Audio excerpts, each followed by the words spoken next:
Tim Hade, co-founder and CEO of Scale Microgrids. Thank you for joining me on the Vertical Farming Podcast. Thanks so much for having me, Harry. Appreciate you making the time. We are getting close to the end of the year. Does that mean that usually for you it's winding down time, or is it hibernation time, or personally, what's that end of the year usually mean for you? Yeah, no, the end of the year is chaos. So, typically between now and I don't know, December 15th, something like that is peak chaos. And then hoping, got our fingers crossed that the last 2 weeks of December will be pretty chill, but it never seems to work out like that. So we'll figure it out. And where's home for you? So I am calling in from Santa Barbara, California. I'm Okay. actually a recent California transplant. We started our business in the Northeast, and we're really concentrated on that for a few years. But last 2-3 years, we've been building our business in California, and now it's about 75% of the new projects we're building are in the state. I can talk more about why. Yeah. But it's not a bad place to call home. So it's I'm getting text messages from all my friends and family in the New England area right now who are freezing, and I am not, so I'm all right with that. Yeah, so I can definitely relate. I grew up in Yonkers, New York, just outside New York City, Nice. but I lived. New York City is really my home. That's where I moved out of there in 2014, and I was married at the time. And we actually moved to LA, but I was there for 4 years. And home now is Minneapolis, Minnesota. So definitely had Amen. a taste of both coasts. And I'm familiar with the cold weather from my time in New York, and I'm getting reacquainted with it here in Minnesota. Yeah, no, for sure. I mean, there are pluses and minuses. I definitely Yeah. miss the seasons, but when I have a friend in Buffalo, New York, who's getting ready for like 6 feet of snow or something like that, and I Bro. don't miss it on days like that. Yeah. So you went to school. You went to school in Stanford. Oh, I went to grad school, yeah. So Yeah. I actually did my undergrad at the Air Force Academy, Okay. and was in my first kind of career was I was a military officer. Then went to grad school at Stanford and got into distributed energy, which kind of led me to the intersection of energy and farming, which is I think probably what we'll get into a lot today. Yeah. Well, thank you for your service. I appreciate that. And I'm always curious, like where folks' mindset are, when they make decisions like that. So where were you, if you can recall back to making that decision to join the Air Force? Yeah. So the decision for me to join the Air Force was pretty petty. I mean, I didn't have any money to go to college, and it was free, and that seemed like a good deal at the time. So I kind of got into it without putting a lot of thought about what being in the military would be like. Um, I went to basic training in June of 2001. Yeah. And so then like my fourth or fifth day of school is 9/11. Wow. And so, what it meant to be in the military changed very, very quickly in a very brief period of time. And, look, I think overall, right, like any experience, there was a lot of pluses, a lot of minuses. But I think, one thing the military really helped me develop was my ability to think about systems, right? Hmm. And that's essentially what, doing the job I had in the military is about, is kind of like a lot of if then statements, right? And sort of thinking about things from a bigger picture standpoint.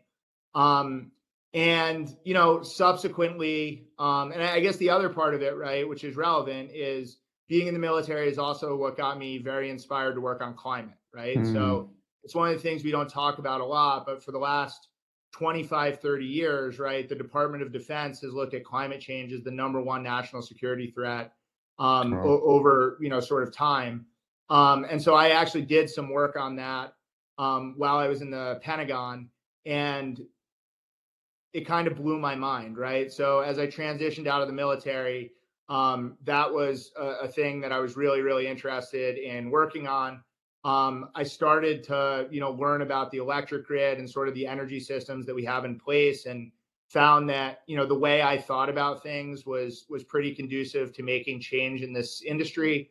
And that's how we got started. And that was 11, 12 years ago. So it's been a wild ride since then. That's crazy. Yeah, I was actually living in New York City during 9/11, so Yeah. I witnessed that. Like, those, I had a front row seat for that. It was pretty wild and pretty one of those moments in history where you're just like, when you're like 30, 40, 50 years out, telling kids, grandkids about it. You're just like, it's a weird moment. And I think what recently happened with COVID is another moment where Yeah. the whole world was feeling it at the same time.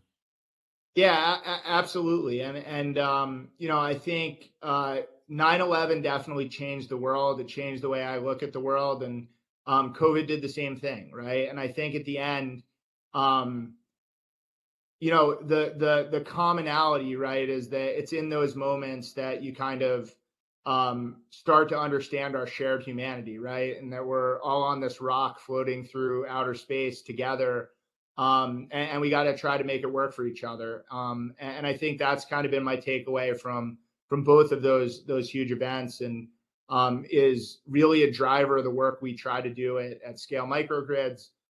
Is just to kind of do what we can to make our energy system more sustainable, more resilient, more just, and to sort of do our part. And yeah, events like that kind of push that to the front of your mind. One of the things that I've always found fascinating about younger kids, or kids, I guess, for the most part, entering the military, is the amount of technology you get exposed to, and then the systems and the machines and everything that normal folks, probably wouldn't access until they Yeah. graduated with a master's in engineering. But I think very quickly, you're given a lot of responsibilities, and I think I mean, I don't want to speak for you, but I'm sure from a maturity perspective, it ramps up that curve pretty quickly. Yeah, yeah, definitely, right? I mean, I think, and look, I don't know if this is the best thing in the world or not, right? But when you think about, the Department of Defense and what the capabilities our military has are, it kind of redefines the realm of the possible, right? And so, you think about, vertical farming or clean tech, like what I focus on, and you go talk to investors and they tell you that like technology ideas are crazy. And that might be true from like a dollars and cents finance standpoint in certain situations. But when you've seen the things I've seen, right, you realize that like, yeah, things happen really fast. And you like, if we have a properly motivated society, there's really no limit to what we can accomplish. And look, I think when it comes to climate, right, one of the things that's really shaped my view on it is part of being in the military and coming from a military academy, um, is learning a lot about World War II, right? Which is kind of the culminating, military experience of the United States still to this day. And what they were able to do in a 3-4 year time frame, was unbelievable, right? It Yeah. exceeded like everyone's expectations by an exponential factor. And so you start thinking about it, and if you can figure out a way to, generate that kind of momentum, that's the reason to have hope about, the climate future we're heading towards. But it really is going to take like that kind of effort, right? Everyone in these different industries coming together, focusing on the problem, setting their differences aside, and just making progress. And um, look, I mean, there are a lot of pessimists in our industry, right? And as to whether or not that can happen or not, I don't know. I think it's we're in better shape today than we were 10 years ago for sure. Are we moving fast enough? Definitely not. But that's ultimately what we aspire to be part of, right? Is we want to be a little piece of this global effort to try to solve the biggest problem humanity's ever faced, which is climate. Sure. And a lot of the folks we work in the agriculture community are trying to solve the same problem from a different angle, which is why we like working with them. And so one of the things you mentioned is, because of that front row seat you had to the current condition of our energy grid, are there things that um, most folks would not, or would be surprised about, if you explained, in terms of like the capacity of it, or the ability for it to sustain like intense experiences? We saw a little bit of taste of that in Texas. I think it was last year when there Yeah, was a winter and the grid went down. And I think a lot of people just assume, you plug your appliance into the outlet, and then the power gets its way there somehow. But I think we don't really think about how stable it is, and I think you had a front row seat to seeing just how vulnerable we are when it comes to understanding the grid for this country. Yeah, absolutely. I mean, I think that's sort of the thing that was most surprising to me when I started to really understand about, grid architecture and, the macro grid, right? Really, in the United States, we have three independent electric grids. There's what's called the Eastern Interconnect, which is kind of east of Colorado. There's the Western Interconnect, which is west of Colorado, and then Texas has its own grid called ERCOT. And it's extremely fragile, right? When you think about this from a threat assessment standpoint, whether it's, physical impacts from things like climate change, extreme storms, extreme weather events, things like that, whether it's in the cyber realm, and there's a lot of cyber concerns when it comes to grid and the grid architecture and cyber safety, or when you think about it in terms of, physical attacks, right?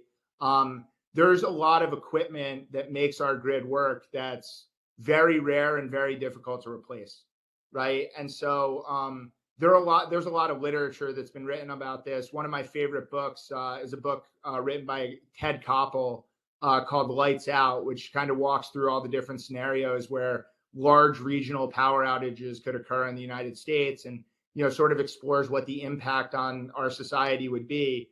And it's pretty terrifying, right?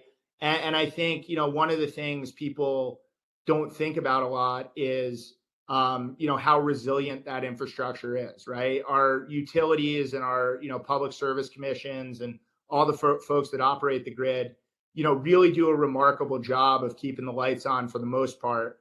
But essentially what they're doing, right, is they're duct taping together a system that's kind of been hodgepodge together over 100, 120 years. And a lot of the equipment that we use today to transmit and distribute electricity is 100 years old, right? And so, in addition to, the big talking point, which is decarbonization, we also have to be doing a lot more thinking about the health and safety aspects of our electric grid. And that's one of the areas where, my company, which is a distributed energy company, spends a lot of time trying to educate people, especially in the vertical farming community, who are obviously, their business is very susceptible to long duration power outages, and it's a material threat to the industry as a whole.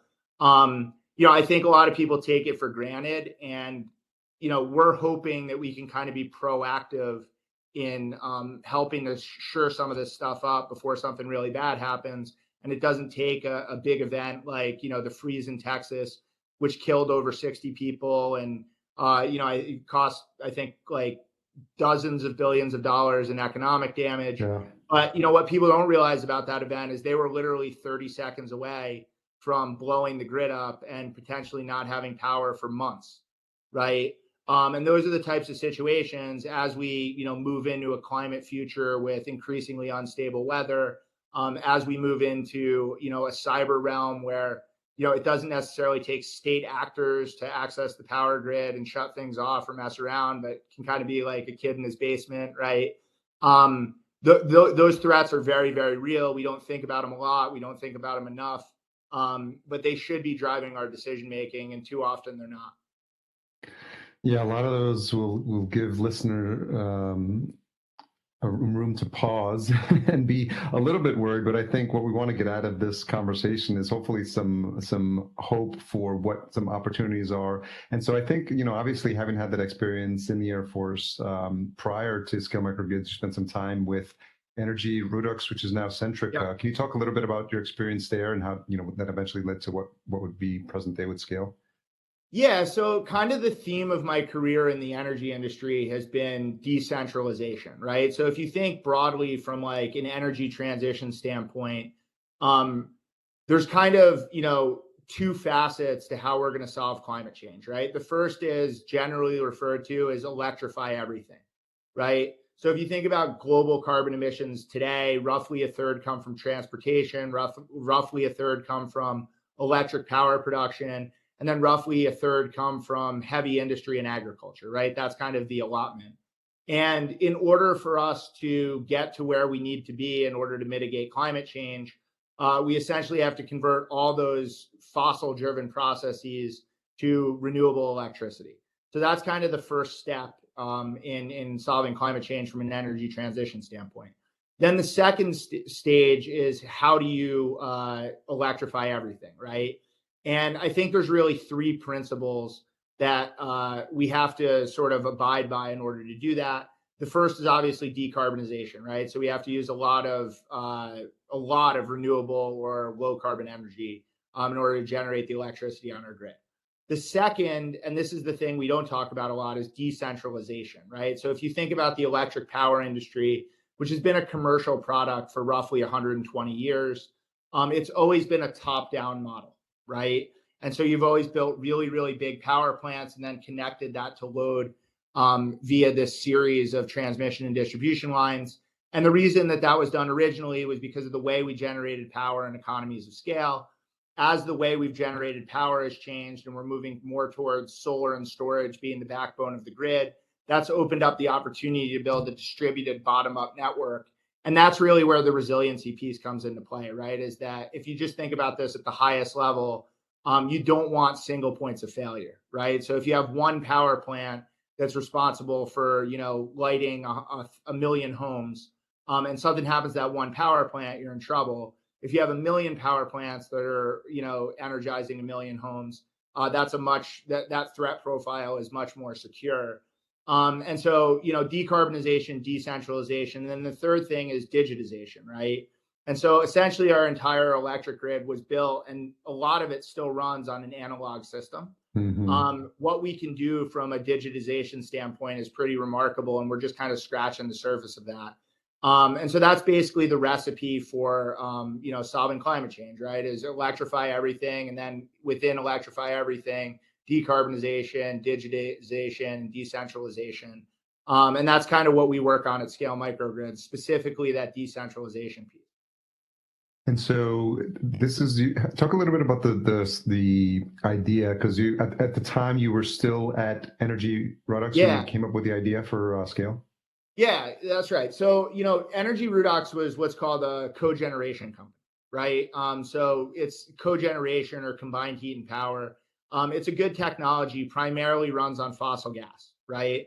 And so when I started this, 11, 12 years ago, working at a company called Redux Engine and Equipment Company, we went through a few mergers. If you were going to build decentralized electric generation, solar and storage weren't really at the maturity point from a technology standpoint that they needed to be at in order to do it in an economically viable way. So what a cogeneration system is a very, very efficient way of using natural gas to provide both electricity and heat to a commercial and industrial facility. Typically, there's also some residential, but that's, it's mostly a C&I product. And that's what I started working on in the space. That sort of led me into solar and storage, right? And I started to learn a lot more about solar and storage because I was hearing from my customers, but I was also just personally interested in, it's great that we're reducing greenhouse gases by 20, 30, 35%, which is typically the environmental impact of a CHP system. But like, how do we get to 90% or 100%, right? And, it just so happened that around the time that I was starting to ask these questions, a lot of technology providers were starting to make big breakthroughs, specifically in lithium-ion batteries, that kind of changed the landscape for how you think about designing these systems. So, the first part of my work at Energy Redux was kind of trying to figure out how to integrate CHP systems with solar and storage. And I did a few of those projects. And then I think me and my co-founders kind of lost interest in CHP, right? Yeah. Is maybe a good way to put it. We still do some CHP systems, but like we wanted the backbone to really be solar and storage. And that was really the precipice for starting Scale Microgrid Solutions and sort of going out on our own to try to build these systems in a more renewable way. And, it's been a crazy journey because, the technology curve with all this type of technology, with all this type of stuff is super duper duper steep. So how we build projects today and how we built projects 5 years ago are entirely different. But it's cool, right? And I think ultimately that's what we're doing for our, C&I customers is we're essentially turning buildings into power plants, right? Lots of solar on the roof, solar in the parking lot, right? Solar wherever you can put it. a good energy storage system that allows you to manage and time shift that load, and then a dispatchable generation asset to make sure that if the grid goes down, the facility can continue to meet its operational requirements. And yeah, how we deliver that value proposition changes as technology matures. But that's kind of the common thread of what I've been doing for the last dozen years. Yeah, I imagine it's been a wild ride since starting in 2016. So what were some of those challenges early on? Because obviously when you're first getting started, it was your first time as a CEO. So you had to build a team as well and then figure out what your product offering was going to be and who your initial clients were going to be as well. Yeah, for sure. I mean, so I guess to begin with, right, like I got really, really lucky in that I started this company with really 4 people, all of whom are close friends of mine, who are amazing, right? And so Ryan Goodman, who's our CEO, is like an amazing business mind, right? His dad, Howard, is our CTO, and is one of the best power engineers of the last like half century, right? Is a legend in our industry, and is a brilliant engineer. A guy named Duncan Campbell, who is like sort of like Howard, but in the digital world, right? Okay. And does sort of all our modeling and optimization.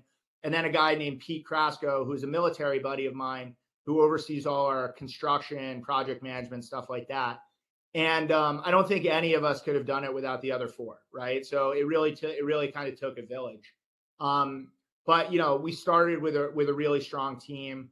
And then we were able to add on to that with a bunch of remarkable people. Currently, we have about 75 people at the company, and they're all amazing, right? Like we've gotten lucky on a number of fronts. But look, I think the biggest challenge that we had when we first started the company, and this is probably not surprising, was raising money, right? Yeah. We're a hardware business, right? At the end of the day, and the average project that we build is like $5 to $6 million. Right? There are smaller projects in our portfolio. There are much bigger projects, but on average, about $5 to $6 million to build one of these things. And that means you need a good capital stack behind you in order to do that. So when we started the company in 2015, it was not a good time to start a climate tech company. What sort of the history of this, right, is that a lot of investors got really excited about climate tech during kind of Obama's first term, right? And put a lot of money into it. That's when Tesla was founded, but that's also when Solyndra was founded, right? And even though today, right, like the return on those climate tech 1.0 companies from a venture standpoint is really, really good, that wasn't the case in 2015, right? There were a lot of bad stories about climate tech. So early stage investors in general were staying away from it. Subsequently, we've seen that market kind of change and unchange like 3 or 4 times, right? But it was really, really difficult to convince people to sort of get behind us and write checks that were big enough in order to let us do what we needed to do, right? And I think that's, when I talk to a lot of founders in the vertical farming space, right, it's kind of the same story, right? Yeah. Which is like, you could find people to write you $1 million check, but you might as well set it on fire, right? Like you really need to be able to raise it, probably $100 million scale in order to pull some of these businesses off. And that's really, really tricky to do. And so ultimately for us, it was kind of, I don't know, there was a phase where it was kind of like beg and borrow from friends and family in order to like make payroll and keep the company afloat. And then ultimately we were able to build some of these projects and really show people what we were able to do. That opened up a whole new world of financial opportunities for us. And in 2019, we were able to close a $500 million round with Warburg Pincus, which is a private equity company, one of the sort of most illustrious private equity companies in existence today. I think it's the oldest private equity firm in the world. And they've been like remarkably helpful in sort of helping us think about how to grow and scale the business. But again, right, like that was definitely the biggest challenge, is trying to figure out how to get the amount of capital we needed to really, not just execute a few projects, but lay the foundation for a really good business. And it definitely was not easy. We I think at one point we counted and we had like over 100 investor meetings where the outcome was very bad. And so it was just kind of like stick to itiveness. And we kept going back and we kept kind of figuring out a way to survive until we got an opportunity And then I think we've made the most of that opportunity. Yeah, it sounds like it mirrors a lot of what we see here in terms of timing and raising capital with vertical farming. And so for folks that are new to this, I'm also curious, I'm wondering if the visibility of someone like Elon with Tesla and sort of educating people, good or bad, depending on what people's opinion of Yeah. him is, I'm wondering how that affects what you're able to do in terms of getting the word out about what's possible. Yeah, it's interesting, right? I mean, I think look, the reality is that Elon Musk is the most important climate tech founder of all time, right? I mean, Tesla is the most important clean tech company that's ever come. When you think back like 10 years ago, right? The idea of an electric car was preposterous. And Yeah, when you talk to a lot of climate experts, that's what they would tell you is that the sector we're really worried about is the 33% of greenhouse gas emissions that come from transportation, because we have no idea how to fix that, right?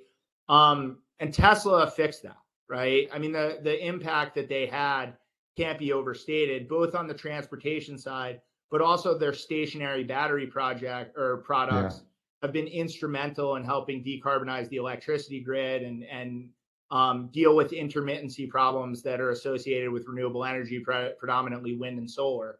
Um, and so you can't really overstate the impact that Tesla's had on our industry or climate in general. Um, I'll separate that a little bit from Elon Musk, right? Because I yeah, yeah. think that's one of that, sometimes he's super helpful and sometimes he's not. And I think lately it's been more not helpful than helpful. Um, Look, I think, that's one of the things that really worries investors about, our space is that when in my experience, the best entrepreneurs go and, talk to investors, they seem a little crazy, right? And I've had this conversation with a lot of vertical farming folks and indoor agriculture folks as well. I think it's kind of the same reception, right? Which is this sounds like so ambitious. You must be insane to try to pull this off. Yeah. And look, I think like in recent months or years, um, the guy who's kind of the figurehead of our industry has given people a lot of pause in terms of his mental stability. And so that's not super helpful. But again, right, like you still can't understate like the importance he had and the Tesla team had in sort of moving this industry forward. And then look, there are a lot of other great founders that have come up and are a lot more stable than Elon. But I think he, for better or worse, is kind of the figurehead of our industry. And I hope he thinks about that, right? Like, Yeah. I don't know him. Like we do a lot of work with Tesla. They've always been great for us. They build amazing products at a really good price point. They stand behind what they do. Been a great partner for our business. But I don't know, when he's making decisions, I hope he realizes that like a lot is riding on the world's perception of him, and he doesn't scare too many people away. Yeah. And now that he's got a new platform to do it Yeah, with, it's yeah, a little weird, scared to see what's going to happen. So yeah, yeah. It's a shifting gears. little scary for sure. So talk a little bit about the work that you do, take us to present day, what your current offerings are. I know you do work in microgrids, maybe even defining that term for the listener, for people to understand the entire grid, what defines a microgrid, and then some of the work you're doing there as well would be interesting to hear about. Yeah, so the highest level way to think about it is a microgrid is a personal power plant, right? And so you think about how people have always received electricity, it's been from the grid, right? So there's a power plant a few hundred miles away, generates electricity, comes through the wires, that's what you use. And a microgrid is really taking that electricity generation and making it locally, right? So, again, right, the core of any microgrid built today, for the most part, is solar and storage. So Yeah. you're going to put a lot of solar panels on your property, whether that's in the roof, in the parking lot, in a field behind your facility. And then you're going to complement that with battery storage, right? And that's kind of the hub of what we build is solar storage systems. Now, that in and of itself is usually not sufficient for a lot of C&I customers, especially customers who value resilience, like our friends in the vertical farming community. And so then typically you need a third component, which is a dispatchable generator, right? And that can run on a number of different source fuels. Traditionally, these things have been built with natural gas generators.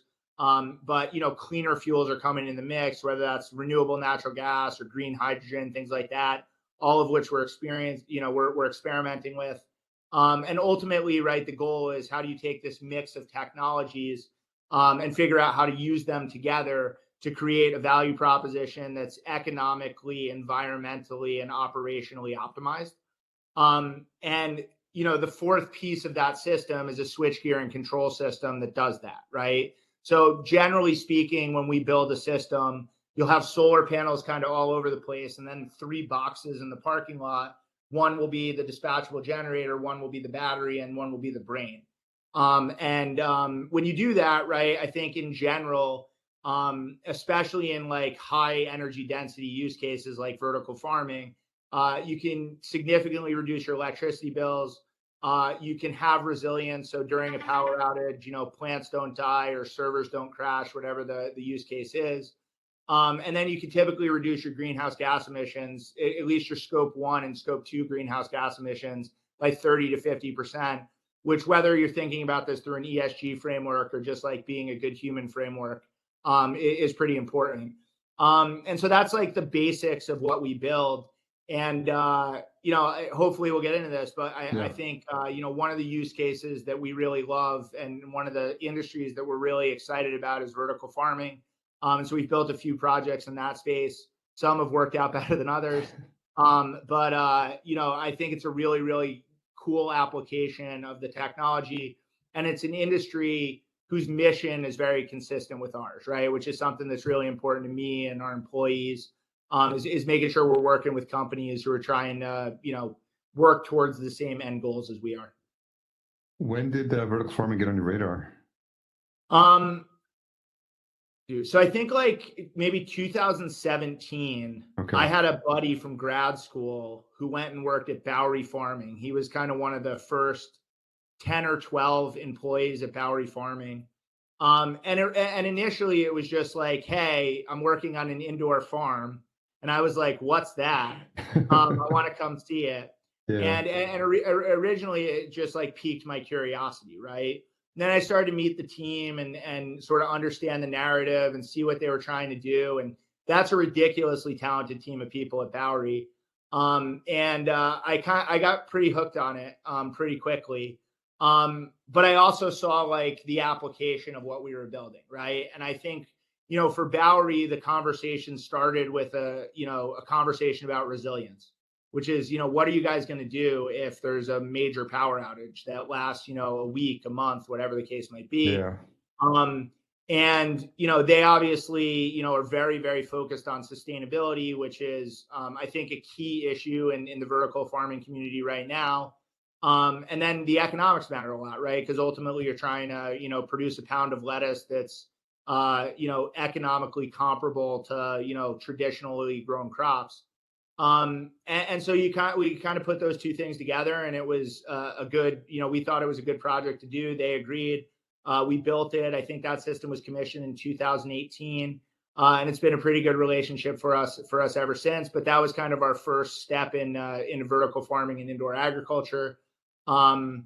And yeah, we've done a bunch in the space since then. And I don't know, in general, are like very supportive of the industry. Think it's a good thing. Our role in it is trying to make sure that, we help solve some of the energy challenges that, are becoming increasingly apparent when it comes to indoor ag. Yeah, I think it's one of the topics that comes up a lot when people talk about vertical farming. You can't get too far down that road in terms of that conversation without people bringing up, the impact of the power needed, the electricity needed. And so I'm wondering, having worked in different industries, was there anything that you saw different about the challenges or the needs specifically about folks in the vertical farming space? And I know you've worked with a couple of other folks after Bowery as well. Yeah, I think the first thing about the vertical farming space that was really clear to us, and I continue to be, convinced of, is we need it, right? If you just look at the facts, right, 85% of the arable land on Earth is already used. The population's growing, climate change is happening, weather's becoming increasingly more predictable. We're not so far away from not being able to feed humanity, right? And I don't know, right? Like back to my experience in the military, I went to a lot of places in the world where I saw what, malnutrition and starvation looks like. And it's fucked up, right? It's not fair. And I wish more people had that experience of at least, being in those communities and seeing the folks that this impacts. But this is like a very, very, very real challenge. And, I think vertical farming represents at least a partial solution to that problem, right? If we could figure out how to sustainably grow crops in controlled environments, we don't have to, have a population that starves. And so I think that was the number one thing for us is like, regardless of how like hairy or complex this is, we're using what we're good at to enable an industry that really matters to sort of take the next step, right? But then look, from a electrical engineering standpoint, a vertical farm is basically a data center for plants, right? And so if you look at the load profile of most indoor agriculture facilities, and you look at the load profile of a data center, they're basically exactly the same. And so that's one of the starting points for us is we had a lot of experience building these systems for data centers, and we were able to take a lot of that knowledge and bring it into the indoor agriculture community. And then obviously there are tweaks and there are things that you change depending on the use case and the application. And every vertical farm that we've worked on or looked at is a little bit different in terms of the type of technology they're using.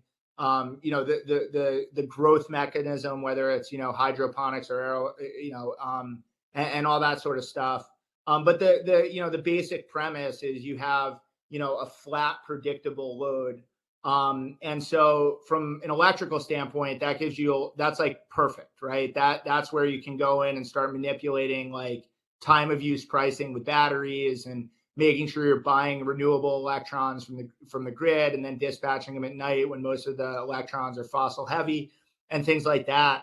And so ultimately, I think that's the thing that got us hooked on it was not only is this like a really good thing to do for humanity, but also the technology we build delivers a really compelling value proposition in terms of, the economic impact we have, resilience, sustainability, as compared to some of the other industries we work. We just think it's really, really compelling. And so that's what's kept us around, so to speak. You've also did some work with Fifth Season, which has made news recently for shutting down, which is some of what's happening, what we're seeing, some consolidation, and this is normal for any industry. I mean, I think any industry that is around long enough, you're going to see companies come and go. And so, can you talk a little bit about the work you did with them as well? Yeah. So I guess first off, right, and this is one of the things I think a lot about in clean tech, right, is I have a ton of respect for everyone who puts themselves out there and tries, right? And the Fifth Season team, right, it was originally called Robotny when we first got involved in it. Those guys gave it everything they had, right? They really did. And they built a really, really cool facility. And sometimes this stuff doesn't work out, right? That's just kind of the game that we play. We knew that when we invested in them. And not everything works out, right? So I think in turn, the first thing, and I think this is good for everyone who's thinking about a career in vertical farming or indoor agriculture or clean tech to know, is that the probability of failure is high, but like it's still worth it, right? It really is, because I think all those folks, and I've talked to a bunch of them, since they announced that they were shutting down shop. I think they can all sleep easy at night knowing that they tried to tackle a Herculean problem. They gave it everything they had, and look, sometimes things don't work out. With that said, that's one of the things that we really like about the way we build microgrids is we build them very modularly, right? And so when we make an investment in a company, and when I say an investment, maybe I should take a step back, right? How we do most of our projects is through a financial arrangement called an energy as a service agreement. Okay. And so essentially we build the entire system for zero money down, right? We invest all the CapEx to build the system, and then we sell the electricity back to the consumer just like a utility does, right? And so you get a per kilowatt hour bill for the electricity you use. And as such, every system we build, or at least most systems we build, represent a capital investment for Scale Microgrids. And so, I think at the end of the day, right, when we think about the bankability of these investments, we don't want to be able to just build these projects for Fortune 500 companies and rich people, right? We want to be able to, build these projects for cool startups that we believe in, or, disadvantaged communities, low income communities, tribal lands, things like that.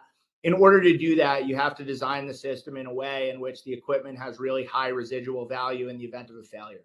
So what's going to happen with Fifth Season is that we built them a system. They shut down operations. We're working through some of the details, right now in terms of exactly what this is going to look like. But what's probably going to happen is we're going to pick the equipment up and we're going to bring it to another customer and we're going to use it there. And so, I think, that's kind of how we think about these systems, and designing and financing these systems is really based on modularity, transferability, things like that. And our engineering team does an amazing job of like putting packages together that make that feasible. And so, when things like this happen, it's obviously like super unfortunate and it's emotional. And, everyone in our company was a huge fan of Fifth Season, and what they were doing was amazing. And the produce they were producing was amazing. One of the best salads I've ever had. But again, right? Like, this is a very, very tough business, and, not every time is it going to work out. And so, you kind of lick your wounds, you pick up your equipment, you go to the next one, and you do it again. And that's kind of our plan in this situation. Yeah, I think anyone who's started a business, been in a business, been an entrepreneur, knows that failure is sort of like par for the course, and it's just a function of how quickly you can recover from it, because it's inevitable. It's going to happen in some form or another. And I think your ability to sort of dust yourself off and learn your lessons from what happened, and then how you can do something better going forward. Yeah, for sure. And if you're going to fail, right, doing it in the context of trying to save humanity is not a bad time, not a bad use of time, right? And I think, that's definitely how I feel about all the Fifth Season team, right? I have a lot of respect for what they tried to do and what they put on the line in order to get there, and wish them nothing but the best moving forward. I'm curious, when folks are considering a vertical farming project, and I know obviously because of the nature of this show, this is specifically who we're speaking to. Yeah. What should farms be considering when it comes to their energy usage, their planning, building a new facility? What are some of the things typically they may not be thinking about that they should be?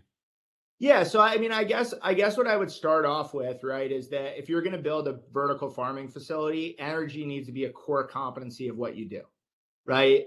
And if people aren't aware of this, right, whether this is the number one argument against vertical farming, right? And whether that's made by folks in traditional agriculture, or whether that's made by investors, or whatever the case might be, right? It's that the reason that we are trying to build a bunch of vertical farms is to help solve some of the impacts of climate change, right?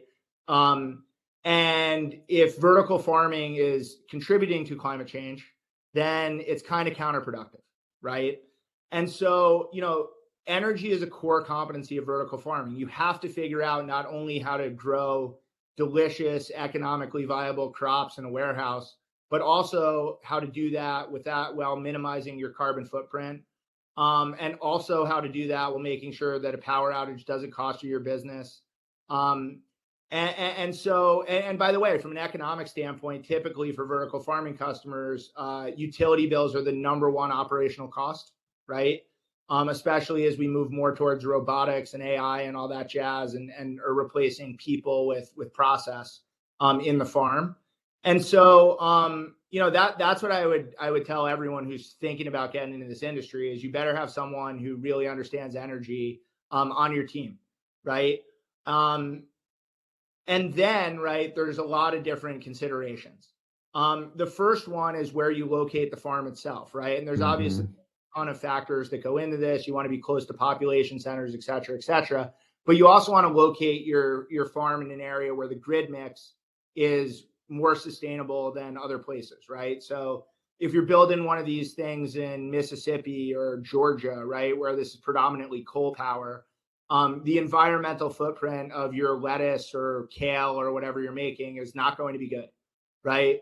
If you're doing this in California or Oregon or Washington State, right, upstate New York, it's going to be a lot better. So location to begin with matters a lot. That's true in terms of sustainability. It's also true in terms of economics, right? Because power costs in Mississippi are a lot cheaper than they are in California. So you have to sort of think about that in the context of where you're locating your facility to begin with. And then look, I think that personally, every single vertical farm should have, at a bare minimum, solar panels on the roof and a battery in the parking lot, right? And I think generally speaking, right, and every facility is a little bit different. Just putting solar panels on your roof can produce, anywhere from like 20 to 30% of the power you consume in a year, which is a big step in the right direction. That's right? good. Then if you pair that with a battery, you can typically in most areas of the country make your facility at least sort of 50% run on renewables, which is like sort of the next step, right? And then if you want to get to, 80, 90, 100%, that's when you got to call me, right? Or someone like me, because doing that really has to be customized at this point in time in history, and requires a lot of like fancy technology that's not super commonplace. And so, I think that's, what the message I would send to people is there's a lot of different ways to make progress on this issue, right? There's a lot of different technologies to consider. There's a lot of different ways to do it. But you got to be thinking about it, right? That's the most important thing. And you got to sort of identify that as a core competency of the business. And I think, the folks that we work with that do that, I think have come together with really good plans and are able to sort of answer some of the critics when it comes to, the economic and environmental viability of vertical farming. But if you're not prepared for those questions, you don't have a good plan. I think you're probably going to run into some trouble, if not now, sometime in the near future. Yeah, it's really important, and it's such a good reminder to have that consideration as early as possible in your planning process. What are you seeing in terms of innovations or improvements? When we talk about solar, we talk about their capacity to how they're changing, like the way they're designed, the cells, the batteries can hold longer, Yep. storage time. So, what has you most excited in terms of like where the industry is going, and improvements or developments or stuff that's in the works? Where you're seeing the most hope. Yeah, batteries, right? I mean, like, look, climate tech and clean tech and renewable energy, whatever you want to call the industry, the pace of innovation is incredible. And so we're seeing like so much improvement across the value stack that it's crazy. This has obviously become a real thing. It's become, a government focus, both, domestically and internationally. Tons of money is pouring into the space. Tons of smart people are coming in. And so the pace of innovation is really staggering, and that's true on solar, and it's true on dispatchable generation. It's true on the digital side of things with controls and switchgear and things like that. But where it's most apparent is in batteries, right? And I think, generally speaking, the way to think about this is 6 or 7 years ago, lithium-ion batteries weren't a thing outside of like consumer appliances, right? Mm-hmm. No one thought that you could drive a car with lithium-ion batteries, at least not an affordable car. Right? No one thought you could power a building with lithium-ion cells. I was in a lot of meetings where engineers who had 30 years of electrical engineering experience told me I was crazy because I wanted to use batteries on projects, right? And now we're in a place where lithium-ion batteries are commonplace. Like the deployment curve is insane. I think more batteries were deployed in 2021 than in the rest of history combined, right? Like that type of exponential growth curve. But lithium ion is just one chemistry, right? And we're really just scratching the surface of what's possible. And so there are some things about lithium ion batteries that are inherently really good, but they tend to be good for sort of short duration, right? Like 2 to 4 hours of storage. That's really where like they're economically viable and they make sense. And so the challenge we need to solve, right, is both daily and seasonal over time. And there are going to be different battery chemistries that help us solve those challenges. And so ultimately, right, there are some specific technologies that we're super excited about. Iron air and nickel hydrogen being two chemistries that we're spending a lot of time on right now, trying to sort of figure out how they work and what their degradation curves are going to be and things like that. But these new chemistries are coming online, and so ultimately, what that's going to mean is that today we might need to use fossil gas or some form of dispatchable generation to solve 20 to 30% of the power needs for a facility. I think 5 years from now, that won't be the case, right? You'll just have like a lithium-ion battery and then another kind of battery and then maybe a third kind of battery. And the combination of those three technologies will be able to give you both 24/7 and 365 reliability. And so that's where the most innovation is happening. That's where it's most exciting. I think, policies like the Inflation Reduction Act are going to sort of supercharge manufacturing in the sector. And so we're seeing sort of in the short term, there's a lot of like inflation, supply chain instability with respect to pricing, but you're definitely seeing like that curve come down pretty steeply. So really, really excited about the future. And I think that's going to be a game changer for distributed energy in general. That's helpful. Thanks for sharing that. I saw that some of the work that you do is focused on what's happening on tribal lands. Can you speak a little bit about that as well? I thought that's interesting. Yeah. So, I guess this our tribal lands initiative kind of stemmed from a homework assignment that I gave a bunch of people on our BD team about 2 years ago, right? And when you think about distributed energy and kind of what I've been talking about in general, there's so many good things that can come from it. But if not properly managed and not properly thought about, it also can lead to a lot of environmental justice issues, right? So if you just think about, right, a microgrid is a personal power plant, right? Well, if like rich people in Fortune 500 companies all get personal power plants and the rest of us have to use the grid, like what kind of society does that create? Because the costs of managing the grid are basically fixed costs. So the more the people that leave the grid, right, the higher the percentage of fixed costs those of us that remain have to pay. And so, it's something that, we try to think about constantly, and we try to think about within the context of every project that we're building. And out of that exercise, a statistic emerged, right, which is that less than 1% of the United States population lives on tribal lands, and 75% of unelectrified homes are on tribal lands in the United States.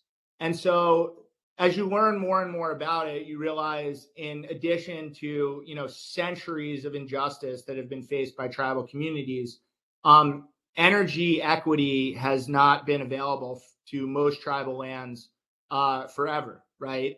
And it's a real problem. And so that was kind of the precipice for us wanting to get involved in tribal lands.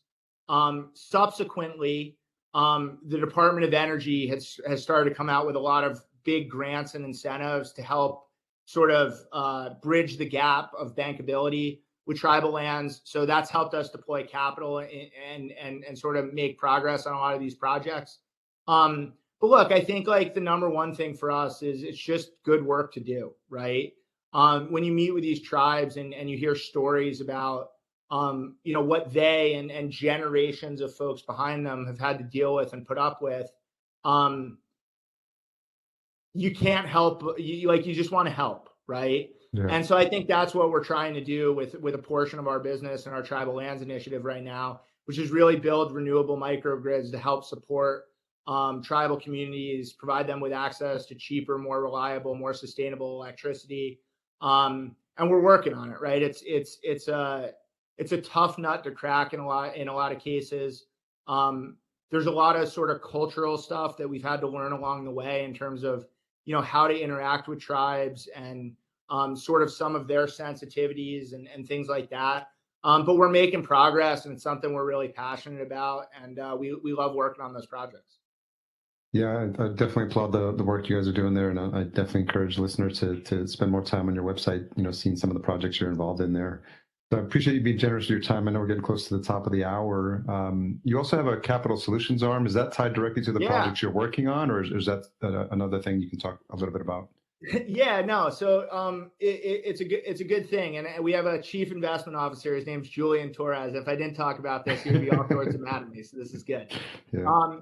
No, so basically the genesis of our capital solutions business, which is essentially a private equity firm that sits inside our company that's focused on distributed energy capital deployment, was we got a shot, right? So like as I talked about in the beginning, the hardest thing for us was raising money. And I think one of the reasons it was really hard for us to raise money is because the investment community didn't understand what we were trying to do, right? And so after we sort of hit that milestone and we had money, we started thinking about all the developers and entrepreneurs who were behind us who didn't have access to that capital because there weren't investors who understood what they were trying to do. And so, sort of the thought process was like, okay, why don't we take a piece of this fund we just raised that we're investing in our own projects and go out and try to work with other third-party developers and entrepreneurs to help them achieve their goals as well. And we brought in Julian, who came from RBC, to run that business, and he's done a fantastic job with it. And we're doing a lot of cool stuff. We have our hands in like pretty much anything you can call a distributed energy project. We're looking at and investing in right now, and it's awesome, right? I mean, I think it's especially when we're funding entrepreneurs who have been traditionally underserved, right, and don't have access to capital.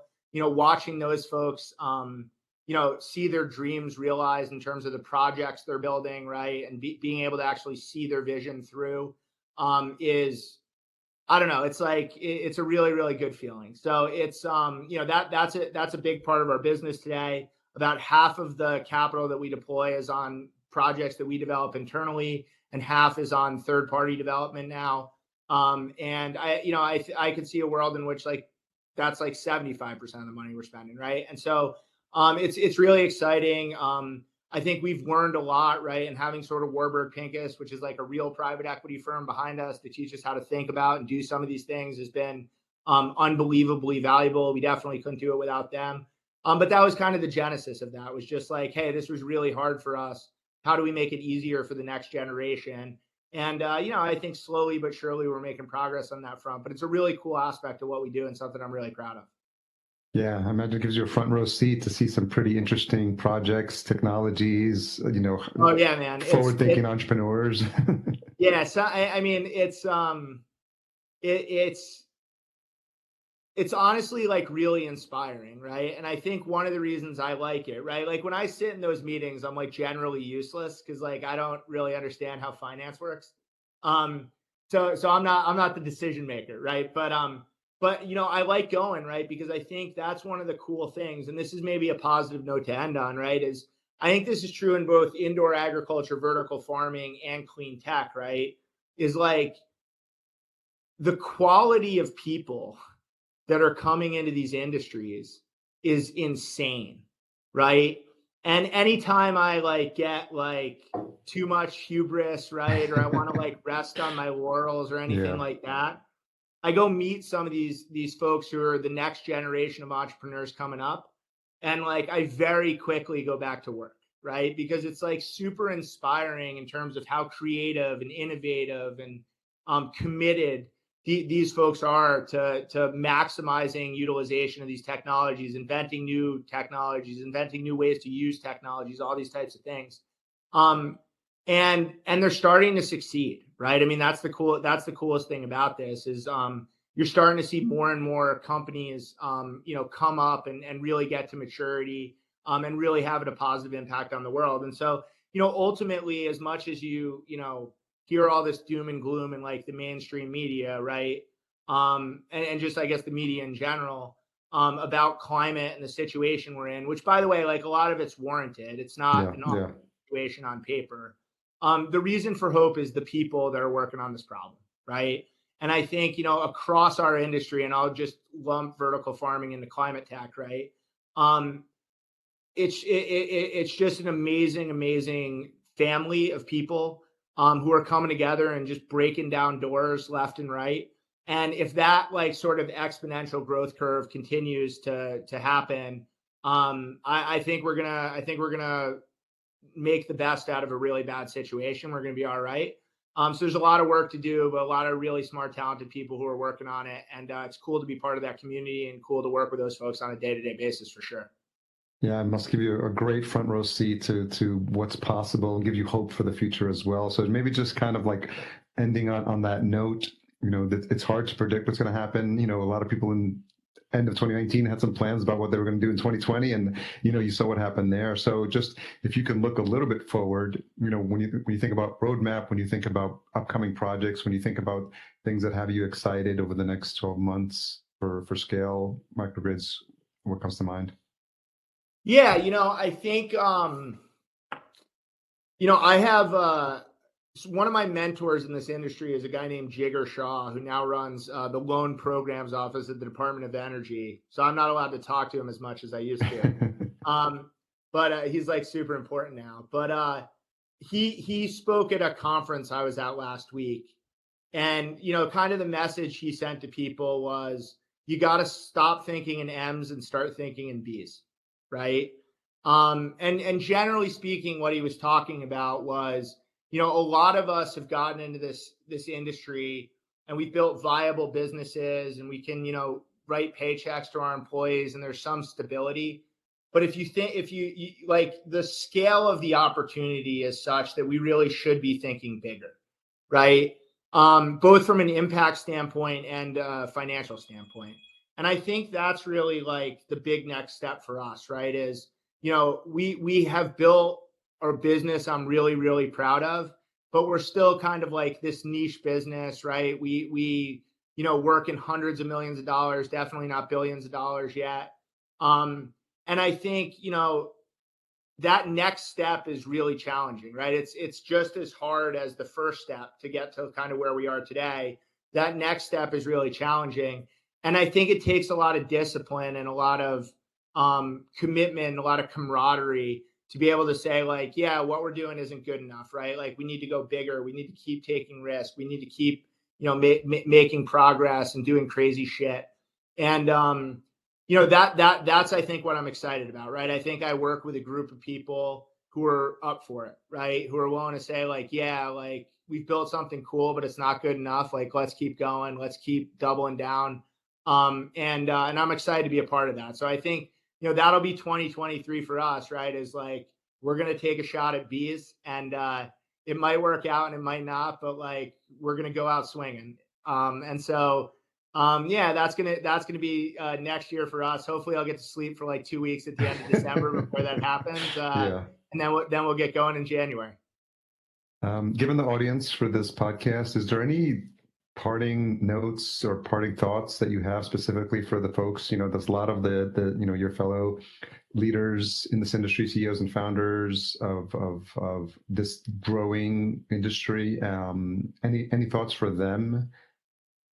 Yeah, I mean, I guess two things. I mean, one, keep going, right? I think, as a somewhat sort of independent, objective third party watching the growth of this industry, I think the progress that's been made is remarkable, but like, the potential that's in front of y'all is unbelievable. And I do think it's going to be a major industry and a major source of food production for humanity moving forward, and we need it.